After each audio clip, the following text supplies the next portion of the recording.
right, I think we're officially live. Uh-oh. I gotta fix my sound. There we go.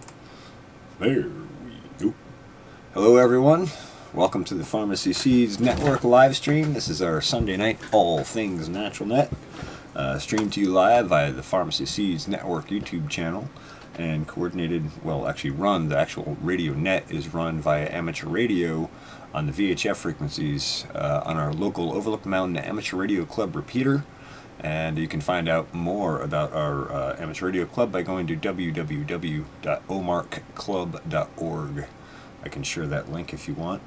Without further ado, we're going to go ahead and get this net started. And hello, so much Jake and Blue Line Bigfoot and Geeky Gardens. Thank you guys for coming in. Thanks for the support on the stream. Well, we're going to jump in. Make sure we got some volume here.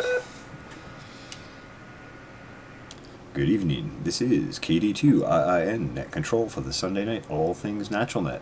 The Sunday Night All Things Natural Net is an amateur radio net provided to the radio community by the Overlook Mountain Amateur Radio Club located in beautiful Ulster County, New York. If you want to know more about us, you can visit our website at www.omarcclub.org. Without further ado, we're going to go ahead and look for check-ins and get started. If there are any check-ins, please call now. KC2 UVP, Mike Tivoli. Oh boy.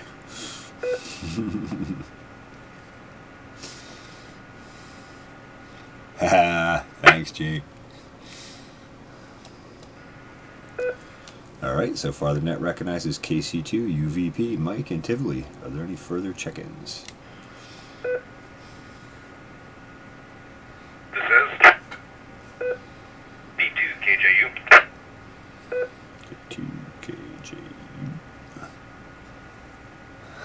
Yes, you do, Geeky. Hey, Titan. Alright, so far we have KC2 UVP and KD2 KJU. Any further check-ins at this time, please call now.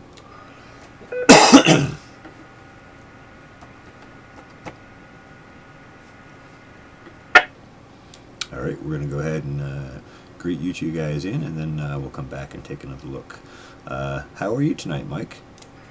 I'm good. KD2JU, is that correct?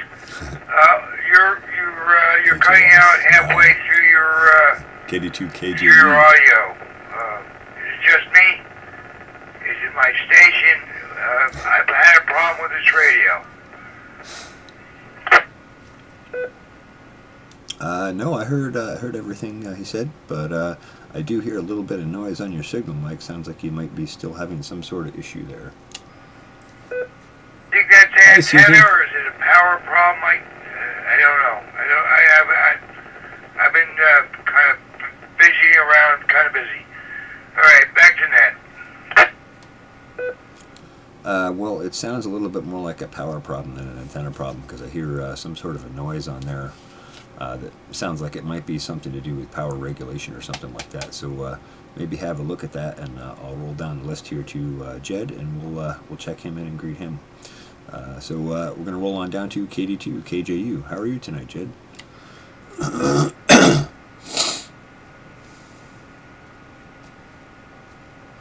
So nice to see so many people coming in. Thank you. KJU. Good evening, CJ and Mike. Doing pretty well here. I'm actually setting up some aquatic plants, which I used to be really into keeping a few years ago, before I had a distinction level event with the power going out and me being away.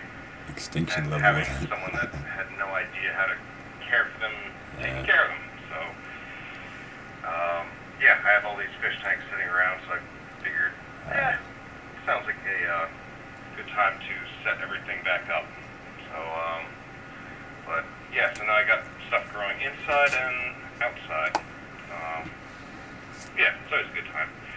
Back to net, KD2KJU. All right, very good. Now you said aquatic plants. What sort of aquatic plants do you grow over there?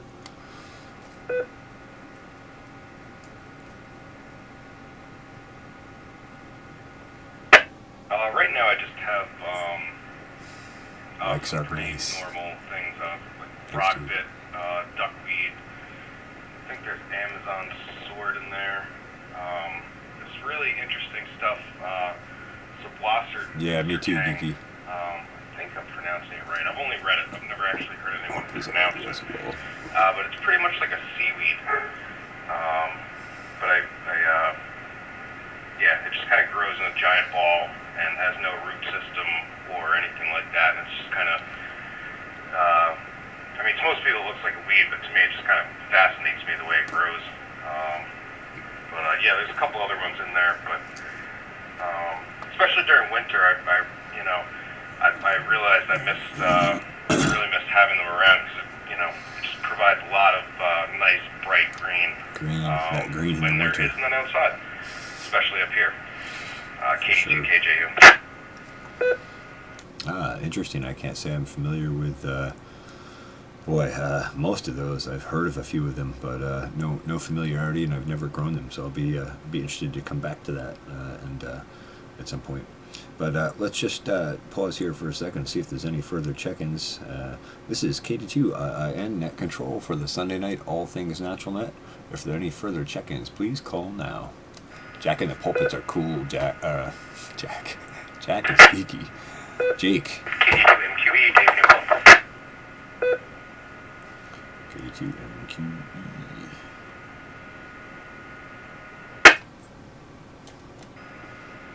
Alright, the net recognizes KD2 MQE. David and New Pulse. Any further check-ins, please call now. Might be a quiet net tonight. Mother's Day, probably. Got everybody twisted up. Alright, no further check-ins recognized at this time. David, how are you tonight? MQE, hey, good to hear you guys. I'm good. Everything's good. I'm a little late. We had a large dinner and it was somehow spaced out. But I'm also looking at this plant we were talking about earlier. Awesome, and Geeky. we can talk about that too next time around. I'm just reading about it now. Back to you, CJ. Alright, very good. Look forward to hearing more about that. Well, before we go back to the top list here, let's just see if there's anybody else coming in. I know I started right on the 9 o'clock button, and sometimes people filter in a little slower. So any further check-ins, please call now. Yeah, I think it's going to be a slow net tonight, which means I might get to talk to you guys a little bit more, which is fine by me. Alright, no further check-ins recognized this time. We're going to roll back to the top of the list to Mike, KC2UVP. Hopefully he's got his radio issues sorted out. Mike, pick it up. I don't know about my radio situation figured out, KC2UVP, but I believe I've had my eye on the quarant of this hairy ball thing. I live outdoors most of my life. Where are you at, Garvin? In New York? I live outdoors most of my life, and I've seen many things. Hey, Mo. And How I've you never doing? questioned any of them. So I'm going to just be quiet, and if I have a comment, I'll just add in. And if my radio is not talking right, I'll just cut out. All right. Well, you're sounding okay, Mike, but that's fine. We'll adjust participation for you as needed or as desired. Well, let's roll back on down to Jed, KD2KJU. Tell us a little bit more about your aquatic plants, or unless you have questions or some other subject or topic you'd like to talk about. We're doing an amateur radio net dedicated to farming, gardening, and the like. KD2 KJU. Yeah, Glad you made it in, Mo. To add with them, I've just always enjoyed aquariums and stuff like that. Okay, Chris. Got out of it after a lot of the stuff died, and I kind of broke everything down. But I never got rid of the aquariums or anything like that. So, and the more I started to read more about it, and the hobby has definitely taken a they've definitely gotten more into it with testing and not just try and fail, but actually putting time and money into everything. And the growing mediums that they have, the methods. I guess I wasn't online and looking for it as much back then either. Radio Chaos. Yes, yeah, Jake. Awesome album. One of my favorite ones, which is a top floater, it's kind of like a really tiny, tiny lily pad. It's called duckweed. Apparently, people are eating it. And Yes, I heard that. Some of the other stuff I was growing too. Forget all the other information about that. Right now, I'm just starting back out, so I have little tiny bits of them. Decreased nitrates. We can talk about that, Adam. To turn it into, fish food down the line. Good on QRZ. I'll look you up. Buy expensive Garden. stuff from the store, but apparently humans are eating it too. So that was a little interesting to find out. KD2KJU.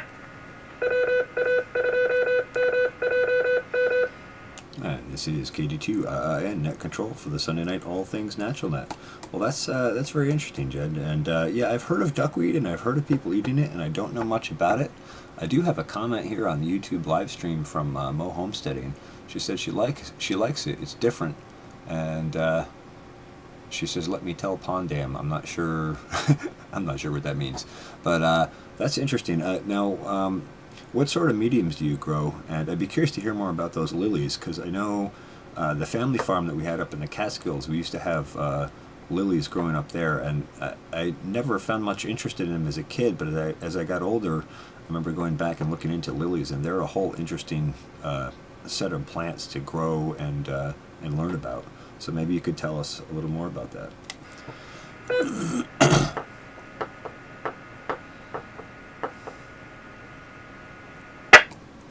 Fish and aquatic systems. Thank you. The duckweed, and then the other stuff I've been growing is maybe that's why I've heard of it. Frogbit, which seems to be a bigger. This I've never grown before, but it seems to just be a smaller kind of lily pad and a lot bigger. Tivoli, New York. Duckweed. At this point, I'm just kind of throwing together some things to see what I like. I see Mo Homesteading. Some nice setups going before. I think I had No worries. 7 or 8 tanks going. Wow. When I had the maximum amount. So that was, it was a lot of fun. I was real into it. And, what seems a lot nicer this time around is that everyone has found a way around paying ridiculous big box store prices and found a way to homebrew stuff. So it's, you don't have to run to the store for this. There's people have found a way. Elmira, okay. Around it, even using winters are tough out there. Stuff like that. It's pretty. Keeping fish is just like ham radio. It can be used for something else, but you slap amateur radio on it, that increases the price. 50% or something like that. It just goes up once you slap some kind of hobbyist thing on it. Because we like the stuff we do, and we're probably willing to pay for it. Moringa, back to nice. KD2, That's on my list too. Very good, very good. Now, in your aquarium tanks, are you using any sort of air bubblers to keep dissolved oxygen in the water, or is that not necessary for the species you're growing? Yeah, me too, Mo Homesteading. Yeah, I had oxygen in most of them, and right now I just have 2 tanks going. It's a small thing, but I'm also looking at CO2, which was another thing that was, pretty, at least at my level of what I was doing, kind of an unobtainable thing to do and then keep going. The price point was just way too high.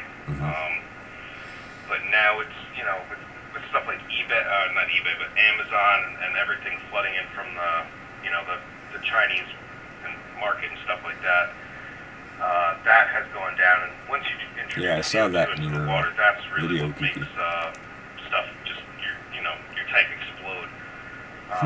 So CO2 that's in the something I'm water. going to be looking into this time around. And all that is pretty much taking hello, Pondam. a paintball tank. Thanks for coming. And thanks, Mo. From one of those paintball gun, and running it into some kind of system, and it kind of drips the gas into your tank, and that really makes everything bloom. You can dose iron and stuff like that too. Yep. I don't know. It's just something I've found really enjoyable because you can do it in a really small space, and especially during winter, if you're not doing too much, which most people aren't, it's a really nice close quarters hobby, and it looks nice. So, KD2KJU. Awesome. I'm going to write down the CO2 thing here because I want to come back to that and elaborate on that a little bit, but I don't want to leave anybody else out on the net. So we're going to roll down to KD2MQE and we'll have a chat with him, and then we'll make another opportunity for check-in. So David, KD2MQE, this is KD2 Net Control. Pick it up. KD2MQE, thanks. I totally want to get back to what Jed was talking about. That is completely interesting, and it sounds. That's okay, Bomber. Welcome. How are you?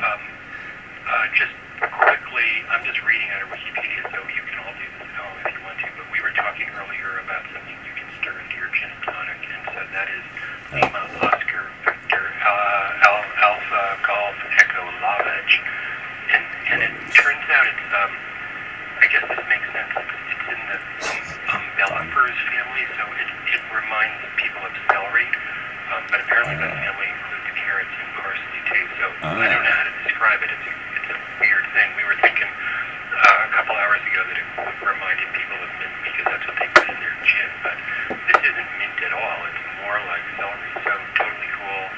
I have nothing else to say, and you can all look this up. Thanks, yourself. Pandan. So hope to get back to hydroponics. Back to Matt. All right, very good, David. Interesting, and yeah, we'll definitely come back to the lovage thing a little more. I do remember researching that years back, but so many things to research and not enough time and or brain memory space to hold it all. All right, at this time, we're going to take another opportunity for check-ins. This is KD2 Net Control for the Sunday night All Things Natural Net. If there are any further check-ins, please call now.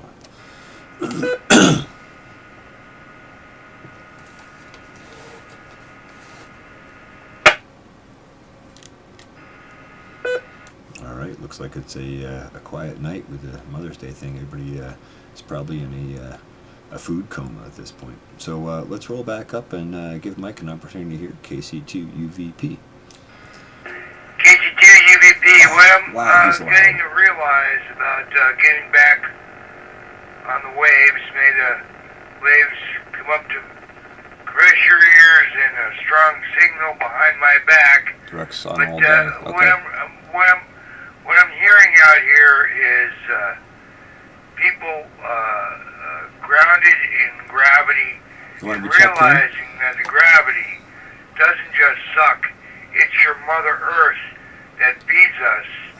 And that's what I'm hearing. Let me find your call again. Incessantly. Can you throw your call in there again? All you operators and all you... Nice to see you too, Mo. We're not government, but... boy, I'll tell you what. And Garvin, could you put your call in again? Homespun. Back to net. All right, very good, Mike, and appreciate your commentary. So let's roll back down to Jed, KD2KJU. Tell us a little bit more about the CO2 enrichment. I'm familiar with that in greenhouses and that sort of stuff, and I know that requires some specialty controls to keep the right parts per million in the air and all. But I wonder, are you doing that into the water or into the air trapped in the tank?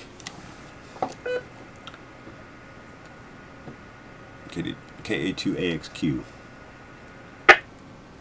Oz never actually You're officially checked in. One of them up. Thank you. I've always been a little, I haven't kept tanks in years. I've just started this back up again, but I was always skeptical of putting the CO2 in there because you put too much CO2 in there, and you're gonna burn everything. The plants will love it, but every animal in there is that's true too. really not gonna. They're gonna die. And a lot of what I kept was not fish, but vertebrates, little wonderful, tiny cherry shrimp or Bloody Mary shrimp. They're Neocardina shrimp. Mostly, they're just little tiny 1.5 inch, maybe 1 inch small. Or a lot smaller than that. This tiny little shrimp. Interesting. And I always wanted an ant farm when I was little, but the idea of that breaking open while I was sleeping kind of terrified me. And these are kind of the same, except for they can't survive out of water. So they're really nice to look at in there. But yeah, I haven't done the CO2 yet.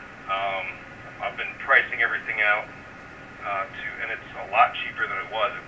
Yeah, it's come down a It used lot. to be hundreds of dollars to put your foot in the door, and that was something that was probably going to kill any living thing in the tank. Now it seems to be a lot cheaper, do it yourself,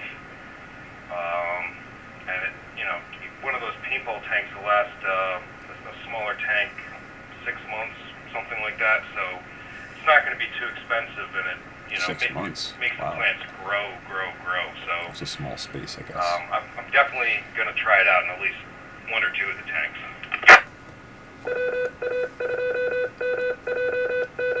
And this is KD2 Net Control for the Sunday Night All Things Natural Net. Well, that's very interesting, and I'll be curious to hear what your results are there.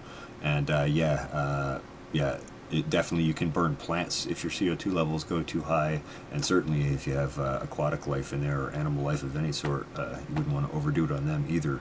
Those Neocardina shrimp sound interesting. Now, are those freshwater shrimp?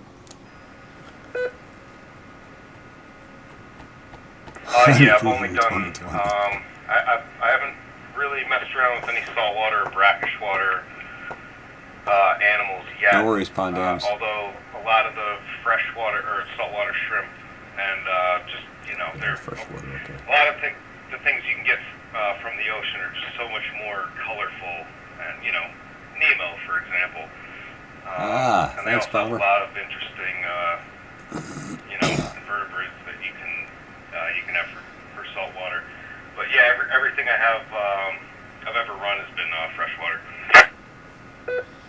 Okay, very interesting. Yeah, I looked into saltwater tank and fish and that sort of stuff at one point and decided that was way too much additional stuff to take on and additional cost to do. But it does intrigue me.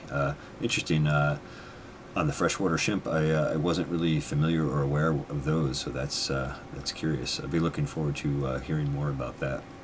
I'm going to roll on down the list here to KD2MQE, but before we do that, in the live stream we have an amateur radio guy out of Pickens, North South Carolina, Pickens, South Carolina, and his call sign is KA2AXQ, and he requested I check him into the net. So just so everyone knows, we have another amateur radio guy here via the YouTube live stream. So we're going to roll on down to David, KD2MQE. What you got on luggage, David? KD2MQE, thanks. For sure, I can, nothing Geeky. further on that. It's growing in the garden and back, so I can report on what we're putting it in a few months. And I don't know, I forget where it is and whether it's coming up okay, but I don't think we see it yet at this time of the year. Hope you guys can hear him. So yeah, I'm kind of curious about the saltwater version of all this. I didn't realize you could do all of that hydroponic stuff. I guess it makes sense that you would, but it's a whole different process, I imagine. But You wouldn't know as my home setting. maybe haven't gotten into that yet. It sounds like. But nothing further on the lovage. We'll catch up during harvest season. Back to you, CJ. All right, very good, David. And yeah, like I said, I briefly looked into it, but you have to have saltwater dosing, and it's quite a complex set of things. Now, I have experimented pretty thoroughly with hydroponics, and in fact, I did do some experimenting with CO2 enrichment in hydroponics, and at the time, I was on really low budget, so I was using a home brewing system. I think I was making beer or something like that, and I was piping the CO2 into sort of a little enclosed space around the plants, and I ended up burning the plants because it was too much CO2, and I had no way to regulate it or control the parts per million. Sort of an interesting but failed experiment, but hey, that's how we learn some of the best lessons in life. So let's roll on down and see if there's any further check-ins. This is KD2 Net Control for the Sunday Night All Things Natural Net. If there are any further check-ins, please call now.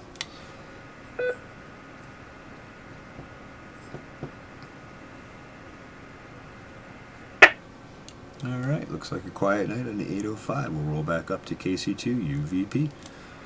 I remember getting my first batch of sea monkeys in the back of a comic book. It cost about 5 cents back in the day.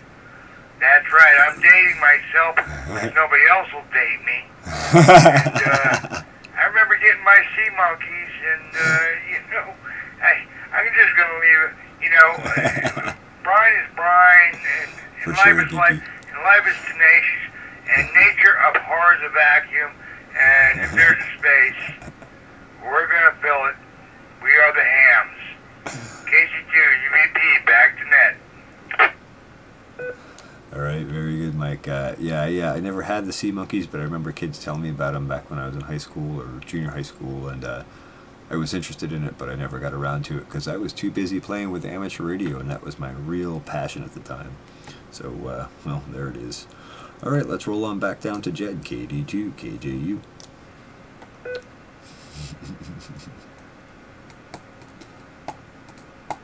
Yeah, me too, Geeky. KD2, KJU. No, not yet. I'm homesteading. Brine shrimp. I think that's what they are. I was never allowed to have them when I was a kid. I was not allowed to have stuff like that. So I guess that's why I enjoy doing stuff like this now. So yeah, I guess that's not a good it's not a good way to keep your kid from doing stuff like that. But yeah, I always thought they would be really fun to have. I believe that people use them to feed their fish with, for the most part. I think they use them to feed smaller fish. I've only kept really tiny fish. But my boss has a pretty big pond in his basement that he keeps some koi in. I think he's got maybe 20 koi in there. Something like that. It's probably half the size of his basement. Wow. Just decided that'd be a good idea to put in one day. And it's been there a couple years, and it's doing pretty well. We always thought it'd be fun to get some aquaponics going on, which is that's another thing I'm thinking of doing. I'm about 15 years in myself. The hydroponics. By choice. I've never actually done that myself. I know a bunch of my friends moved to Cali and glad you're enjoying it, my homesteading. Cali and stuff like that, and they were doing stuff like that out there. But now I think they've moved on past that even, because that wastes. It's kind of wasteful, I believe. But I've never done it myself, so I can't say that for sure. But I haven't heard too much about aquaponics, but I always thought that was a great way to grow stuff. You definitely need a pump to do it. But it's a nice. Really geeky. Wow. I can't think of the word right now. But it's a nice, way of growing things, and the fish poop goes right to the plants, and the plants filter out the water for the fish. I always thought that was excellent natural really cycle nice to have, and kind that's of thing. also something that on a large scale would be really nice to set up with winter around here. Yeah. I'm not sure exactly how I would got to be on a ever scale accomplish that. makes But I economic know people sense do it with tilapia thermal and stuff sense. like that. And I still love fish. That's true, Chris. Yeah, back to that. KD2KJU. Yes, very interesting, Jed. I have done quite a bit of experimentation with aquaponics and, not aquaponics, aeroponics and hydroponics, and aquaponics is on my list along with growing fish, possibly trout or tilapia, something like that. Eventually I'd like to build a much bigger greenhouse than I have, where I could make that work at a scale that is economically feasible and sensible, and you'd get the benefit of the thermal mass of the water in the fish tanks, and like you said, that recirculation, that natural cycle going on where the plants are feeding the fish and the fish are feeding the plants, and I really love that model. I really love to study and mimic nature. I actually have a couple of old videos, or at least one old video here on my channel of an aeroponic system that I built from scratch, and that was really cool and a lot of fun to study plants outside of a soil medium. Now, in my more recent study here, I've learned that the biology is so critical for really good plant health that I tend to lean towards soil rather than hydroponics, although the aquaponics still does fit that model. Interesting discussion. I'm so glad you brought this up. Anyway, let's roll on down to KD2MQE. David.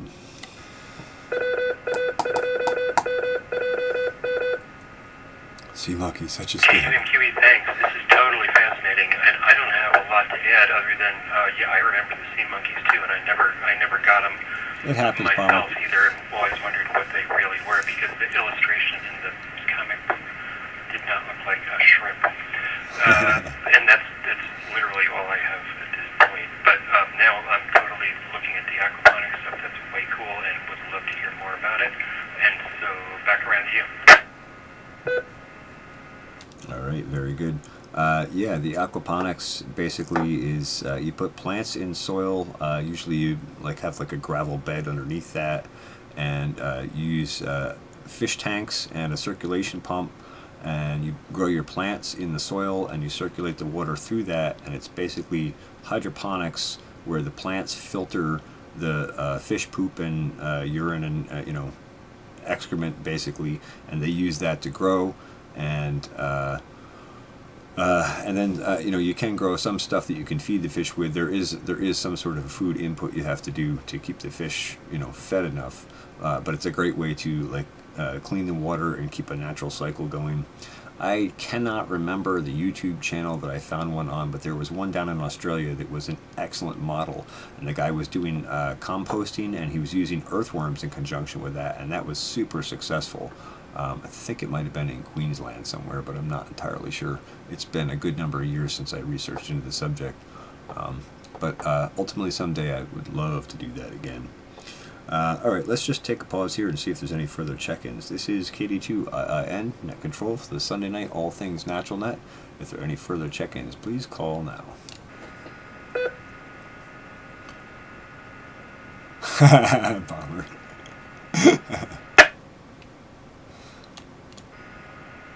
Alright, no further check-ins. We'll roll back to the top of the list. KC2UVP. That's the other candle holder. Yeah, this really is a great conversation. As far as the brine, yeah, they were brine, and the comic book, showed the king as this great, magnificent creature who was brine. I also got my X-ray vision glasses there, and damn, it escapes my memory what I was looking at because I was seeing through everything. But back to the point of topic. This is great, and I'm might be, Bomber. Might be. Selling myself for work. I wanna go to work somewhere. I don't remember. Anyway, a long time ago. Back to net.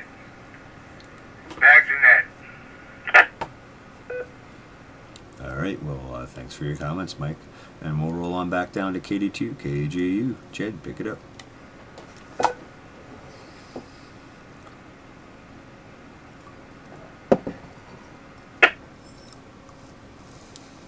KD2, KJU.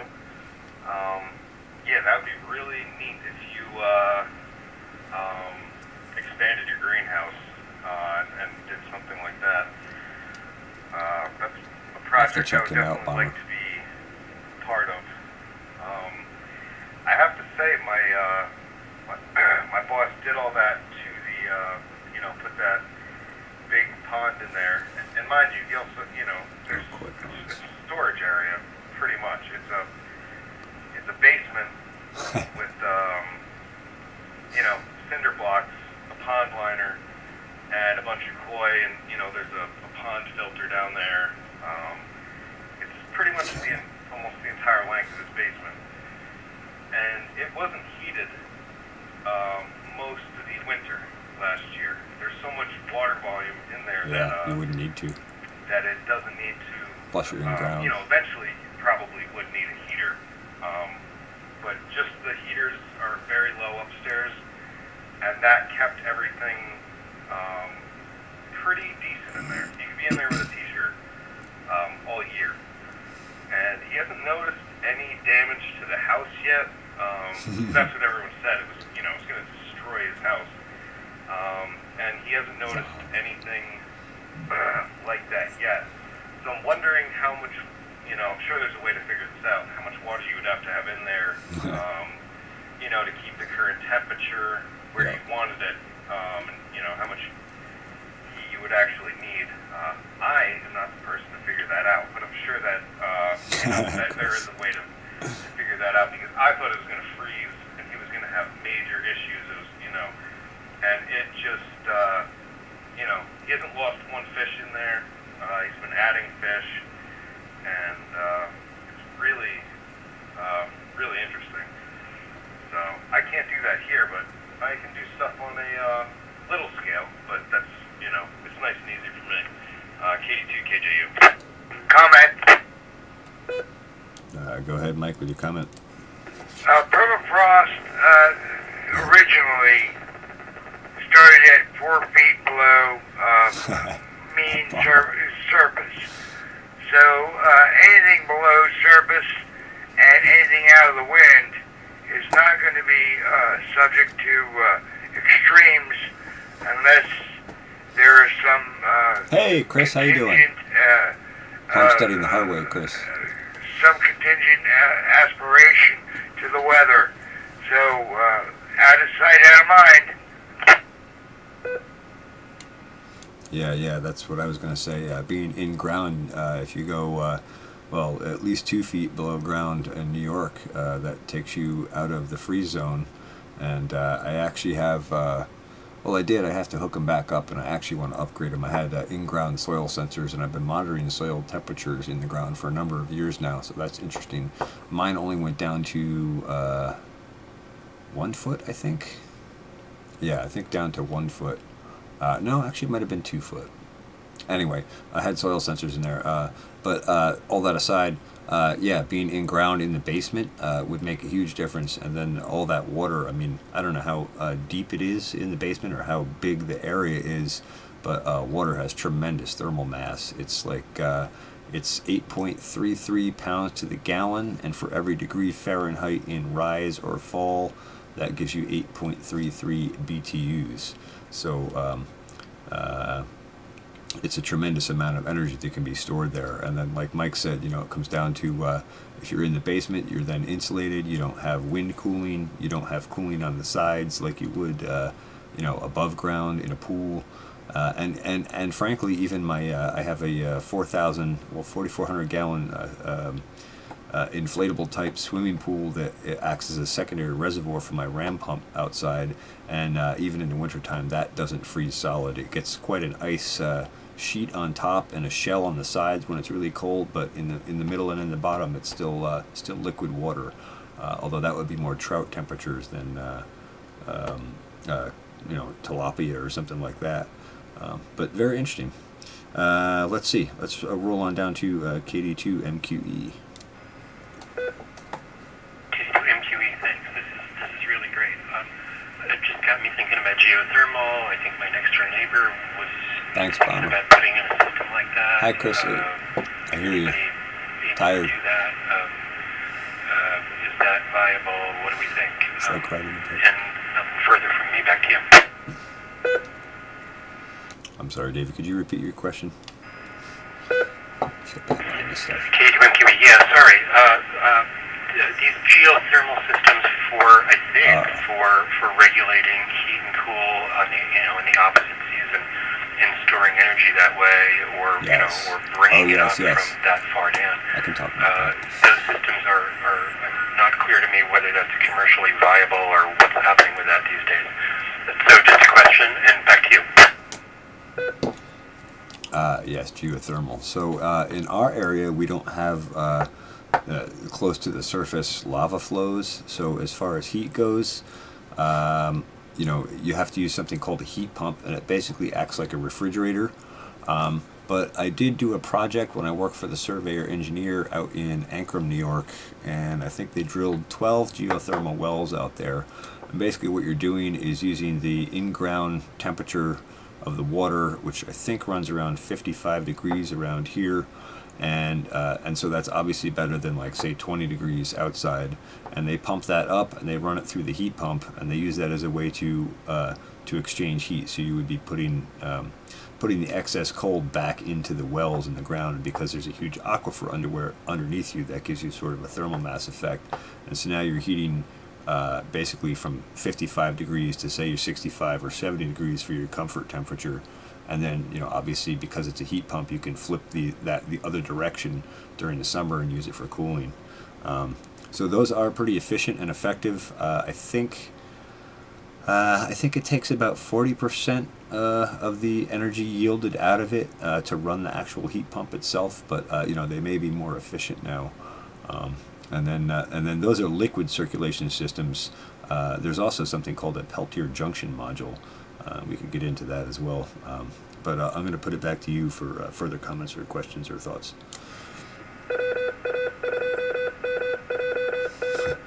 Both, Bomber. No, that's totally.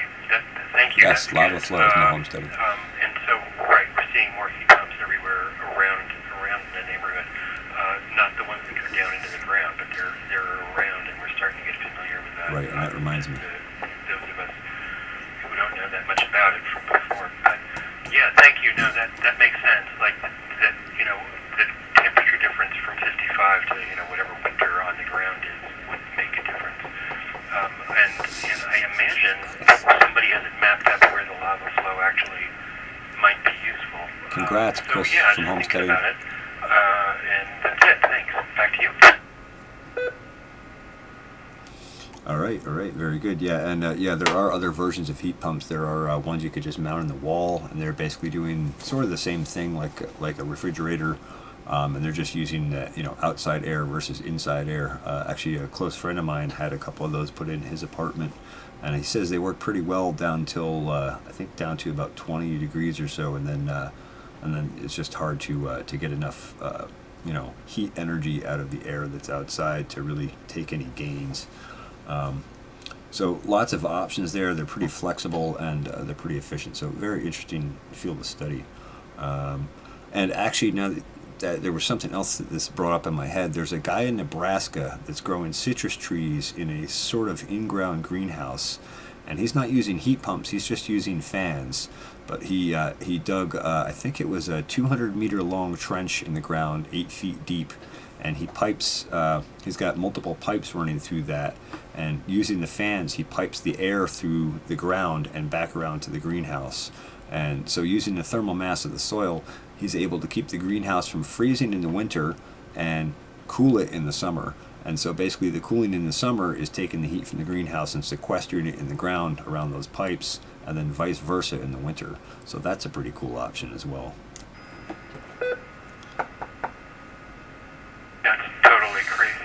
I hear you, Chris.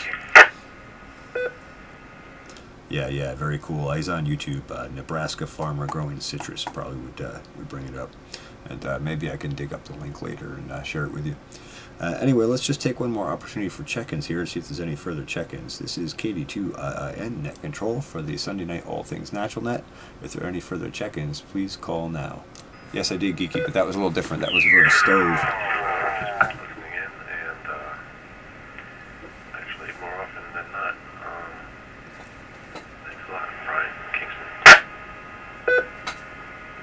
Okay, I got Brian in Kingston, but I did not catch the call sign. Could you please repeat the call sign? That's Kilo Delta 2 Sierra Quebec Oscar. KD2SQ. Oh, very good. How are you tonight? And do you have anything you want to ask or talk about or contribute to the topics at hand or other topics? Short on time right now, but go back a little bit there. Maybe, the sea monkeys was funny, and the X-ray specs. I always wanted to know if that was for real. X-ray LOL. specs. A couple other things about the aquarium life and all. I had an aquarium a couple decades ago now, and yeah, HTHW. I get the enjoyableness and the greenness that it brings. Grew a number of different plants, but I'm going to go back to that. and I understand if you're limited on time, but thanks for joining the net. And yeah, my greenhouse helps me make it through the long winters here. Without all that green, boy, I think I'd be going crazy. So glad you joined the net. Let's just make sure we're not missing anybody else here. If there's any further check-ins, please call. Net Control, this is Kilo 9er, Juliet Papa Tango. Name is John. I'm in Hopewell Junction. KC2, JQA, Steve. Now they come in. Alright, we have 2 additional stations checking in. K9, JPT, John. Yep, I remember talking to you about Raspberry Pi and APRS, if I remember correctly. And Steve, KC2, JQA. Good to hear you guys both in here. We'll roll to K9, JPT. John, go ahead. Well, I was just sitting here on the sidelines listening to your net. Good night. I know that you had one every Sunday. I just never had the opportunity until now to listen to it, so I thought I'd take advantage in doing that. You guys are coming in really loud and clear here at Hopewell Junction. I hope I'm coming in as clear as you are. This is K9JPT, back to Net Control. All right, very good. Well, glad you joined in and said hello. And yeah, you're coming in loud and clear. I would say you're probably 90 or 95% DFQ into the repeater, and sounds good. So glad you joined. Let's roll on down to KC2 JQA, Steve. Good evening. This is KC2 JQA, Steve in Rhinebeck. Sorry, checking in late. We had a Zoom gathering with some friends tonight, so that was certainly nice.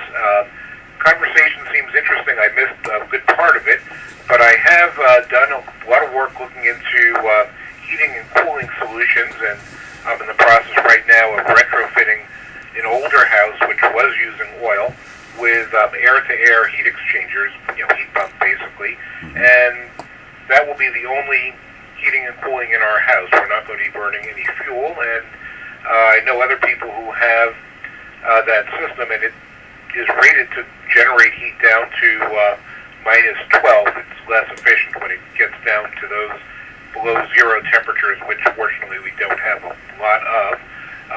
But I'm hoping, and the expectation is the house will be very well insulated. That should be sufficient for heating, and obviously it'll provide air conditioning as well. And I did look into geothermal, and it just wasn't cost effective. Yeah, it's expensive. And the amount of work to do that was way beyond what I was willing to do, and again, just couldn't justify the cost difference for that. This is KC2JQA, back to net. All right, very good. Sounds like a nice system you're putting in there, Steve. And yeah, I should mention the guy that we did the project for out in Ankrum was an art dealer, and I think he spent like $2 or $3 million just on the house, several $100,000 just on the land, and then he had us do engineering and driveways and all sorts of stuff. I think just in engineering cost he spent like 250 grand. So he had plenty of money to play with. Those of us who don't, it's definitely on the pricey side. But thanks for your contribution, and we're going to roll back up to the top of the list here. KC2 UVP. This is KD2 and Net Control for the Sunday night All Things Natural Net. I carry the yoke of great conversation. Yes, that's right. It's KC2. Check his UVP channel out, here. Mo. Yeah. Homesteading the Hard Ways. You'll love his channel. Thermo heating. Nice work, Chris. Come on, go back to your Faraday, go back to your Newton, go back to your, when you get punched in the nose and you don't know it, there's something wrong. Thank you, Net. I'm going to be 73, clear. All right, very good, Mike. Thanks for your insight. And you were officially signed out of the net. And we're going to roll on down to KD2 KJU. And we'll just listen to your thoughts.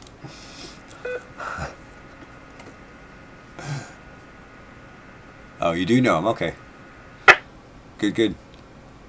B2KJU, and I'm looking at some of the, are you guys hearing feedback right now on my mic or no? No, sir. No feedback. What's this radio doing temperature-wise? That's fine. Okay. No, I'm looking down at some of the plants I've been starting, and I have one in the, I've been sending them out in rows, and I labeled most of them, and there's just wanted to make sure, Chris. It's not a pepper plant, so it's just take the time to label things, and it's definitely something you have to look out for. But with this snow or not snow, yeah, well, I guess some people did get snow. Fast here too at Agway. Yeah, I was wondering when you thought it would be a good idea to start putting summer crops or summer plantings into the ground. KD2KJU.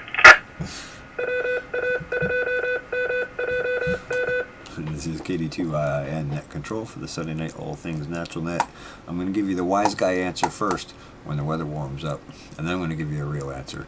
May 20th is our official frost date here, so I usually wait until we get to May 20th and then look at a 10-day forecast, and if it looks like it's going to stay reasonably warm, I can be reasonably well assured that the weather will hold. We have had years where even May 31st we've had frost, so I really like to plant things, Memorial Day is really the time to do it. That you're past the frost date a little bit, you're headed directly into June, and the warm weather comes on. I should just mention plants. Yield is dramatically affected by something called critical points of influence, meaning the earlier that you promote a plant's health or cause it stress in its life affects the yield in much greater.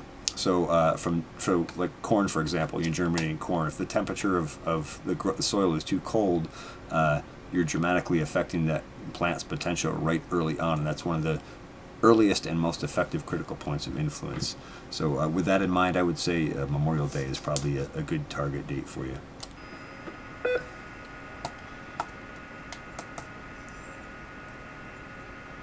Yeah, your quail sounding cool, Bomber. Oh man, it's so tough to wait. I pretty much have everything ready to go now. Nice, Chris. A couple more fences up. I'm thinking about doing strawberries this year too. And the amount of chipmunks I've been seeing has been pretty worrying because, they really like to go for them. I really enjoy these Sun Gold cherry tomatoes. They're probably my favorite things that I've ever grown. And I grow them in an old, what used to be a dog run, for whoever used to own this house. And I ended up putting another piece of the extra dog run on top of that to try to keep more birds out, because they will just peck once and knock it off and ruin it and let it rot in the ground. So I put another piece of the fence up there. I'm thinking about putting even smaller stuff on there to try to keep the chipmunks out too. They seem to be they're going to be bad this year. Besides popping them, do you have any ideas on them? Professor Farm, oh no, here we go. Kiki's biting his tongue. On chipmunks, look up 5-gallon bucket traps. That's a great way to get rid of them. And I hate to recommend killing any animal, but boy, they are pesky little critters. They get in my greenhouse, they dig up seeds, and man, they're lucky they're so fast because I just stomp them right in. I hate them. I hate them for that. I love watching them in nature, but in the garden, in the greenhouse, they're little thieves and pesky critters. So I would look into bucket traps. Those are pretty effective. Basically, it's just a 5-gallon bucket with sort of a spinner wheel baited with seed as a bait, and the bucket has some water in it, and you put kind of a ramp up to it so they can get up there. They walk up there, they go after the seed, and because the wheel spins, they fall in and they drown. Kind of a sad way to do it, but we got to do what we got to do to make sure we get our food, and we got to keep the thieves out. So hopefully that'll help you. All right, let's roll on down the list to KD2MQE. David. MQE, not much more to add, although you've got me thinking we have to get rid of the groundhog, and so maybe there's a 50-gallon bucket trap. That's all from me. Back to net. Thanks. Yeah, if you weren't right in town, I would recommend a little lead in his ear. But yeah, you could probably get like a have-a-heart trap or something like that too. But I should warn you, if you use a have-a-heart trap, you cannot transport that woodchuck to another location to save his life without applying for a DEC issued permit for moving wildlife. So you might get better off actually end up putting him out of commission after you trap him. Unfortunately, those are the options. I understand that permit cost about $50. So when I looked at that, I'd much rather take a woodchuck out of here and put him somewhere else where he won't disturb my garden and let him live. But when I looked at that, the cost of a .22 bullet versus the cost of a permit was dramatically different. So let's kind of narrow your options down. Comment. Go ahead. Incentive noted. Thank you. Back to net. You're very welcome. You're very welcome. All right, we're going to roll on down to Brian, KD2, SQO. That's a Q. I can't read my own writing. Thank you very much. Back to net. All right, you're very welcome. Glad you joined us. Have a great evening. And we're going to roll on down to K9, JPT, John.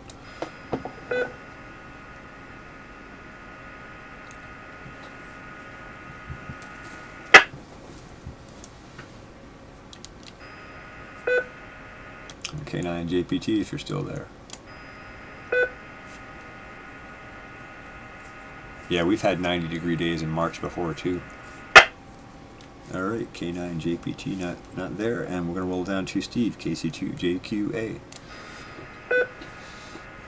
This is Steve, KC2JQA. Just to go back to geothermal, there is one large building around here that many of us may be familiar with, and that is the Bard Fisher Center, and that is totally heated and cooled with geothermal. There's something like 150 wells I've heard that too, Chris, drilled all around I'm not eating rodents. that building, and they don't burn any fossil fuel there. But as you mentioned before, CJ, in reference to the art dealer, it is very expensive for residential use unless you're, executing a really top-of-the-line build. It's hard to justify the cost, and really it's kind of cost prohibitive, especially with the cost of the air-to-air heat exchangers. There's some tax incentives for geothermal, but there's also a lot of incentives for the air-to-air heat exchangers from NYSERDA, which is the New York State Energy Research Development Agency. There's good rebates, and in fact, a lot of home efficiency things you can get pretty nice rebates that bring the cost down in line with more conventional systems, and you get the ongoing cost savings in operation. KC2JQA, back to net. All the way upstairs. Yeah, absolutely. There are some good incentives through NYSERDA, and you have to have a certified installer for that and all that sort of stuff. So no home brews on that, but excellent information, Steve, and thanks for sharing that. All right, we're going to go ahead and close this net up. I'm sorry I'm not going to get to do another round here, but I got some other things I got to take care of, so we're gonna wrap it up. This is KD2 Net Control, and this has been the Sunday Night All Things Natural Net. I want to thank everyone who joined the net. It was excellent conversation and discussion tonight. If you missed any portion of the net, it will be available on my YouTube channel, the Pharmacy Seeds Network, and that's FARMACY, as in let food be thy medicine. All right, we're going to do some announcements here. Comment. Hang on, comment. Yeah, the Garrick building there, the Fisher Hall, they realized that was thermal heated, which I don't have a problem with. But that building does not really Thanks for coming in, Mo. In the Hudson Valley. It looks like a skateboard park. And, by the way, since it does snow here, they put the dip at the the main opening. So I don't know how they get around that, but all the water goes right to the opening of the door. And no knock on Gary, but Thanks for coming in, Chris. Anyways, have a good night. That's my comment, and let me be the fool I am. Hey, thanks for coming in, UT33200. Check his channel out too, or their channel. Alright, thanks for the comment. This is KD2IIN Net Control. We have, let's see, we have 3 other nets on this frequency. 8:35 AM is an informal net run by Paul, AC2UQ. That's basically a daily check-in net. We have the 6:30 PM net, which is a slightly more formal daily check-in net. And then Thursday nights at 8 PM, we have the Thursday night net, which is run by K2JLV. This has been a session of the Sunday Night All Things Natural Net. Thanks to all who participated. This is KD2IIN saying 73. Inviting you to join us again next week. The net is officially closed. KD2IIN is clear. KC2 UBP looking for a radio help here. I've got somebody who owns an FT8900 Yaesu. That's why I like radio.